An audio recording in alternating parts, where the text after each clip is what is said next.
Je suis maintenant avec quelqu'un que vous connaissez sans doute parce que Hubert Reeves, vous êtes extrêmement connu, vous êtes sans doute l'astrophysicien le plus médiatisé. Et désormais, vous êtes aussi dans une bande dessinée puisque la collection La Petite BD-Tech des Savoirs démarre en avant-première sur ce salon avec des grands spécialistes de différentes questions. Pour vous, c'est l'astrophysique qui sont mis en bande dessinée. Ici, en l'occurrence, c'est par Daniel Cazenave. Alors, qu'est-ce que ça vous a fait comme effet quand on vous a proposé de mettre votre savoir en BD ? C'était une très agréable surprise. Je m'y attendais absolument pas. C'est vraiment pas la chose à laquelle je m'attendais. J'étais un peu sceptique quant à la possibilité de prendre un sujet comme ça et d'en faire une BD qui soit bien et populaire. Mais je me suis dit, tant pis, on va tenter l'aventure. J'étais ravi.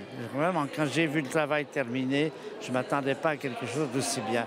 Et ce qui m'intéresse, c'est que ça ouvre un nouveau public pour donner des messages.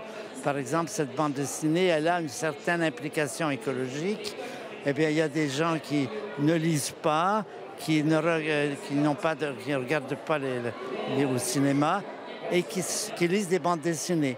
Donc, c'est un nouveau public et comme c'est très important dans ce contexte de faire connaître ces choses, ce sont des bonnes nouvelles quand il s'agit de l'astronomie. J'ai l'impression d'ailleurs que c'est même presque plus philosophique qu'astrophysique, votre message. C'est un peu les deux. C'est quoi? Oui. C'est de dire nous sommes un petit maillon d'une éternité? Voilà, c'est bien dit comme ça, bravo.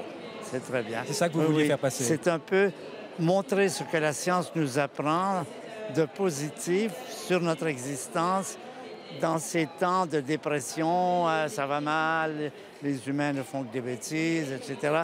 Tout d'un coup, de faire sortir des éléments positifs et qui redonnent de l'espoir.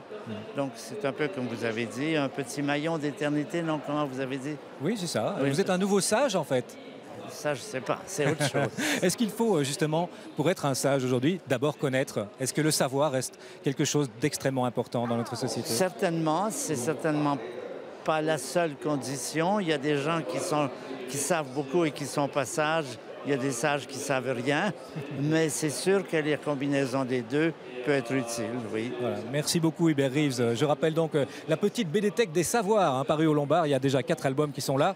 Il y en aura d'autres encore après, avec notamment un de nos ex-collègues, Pompon, bien connu des auditeurs de rock sur le heavy metal. Voilà. Rendez-vous demain pour d'autres livres et d'autres invités.